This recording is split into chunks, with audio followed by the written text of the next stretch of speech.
All right, the old Zippo truck arrived early this morning. Let's see what he brought.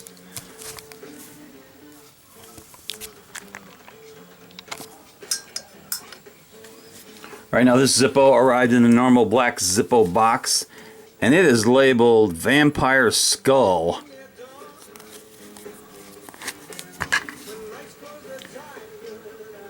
There's a good look at a vampire skull. Looks like a full moon on top with lots of bats flying. This one is on a black matte finish. Brass body made in, looks like H of 14. Made in Bradford, PA. Fires up nice. Got a real good sound. Got a steel insert. That is the Vampire Skull by Zippo. Put him right there. And that definitely deserves a little cowbell.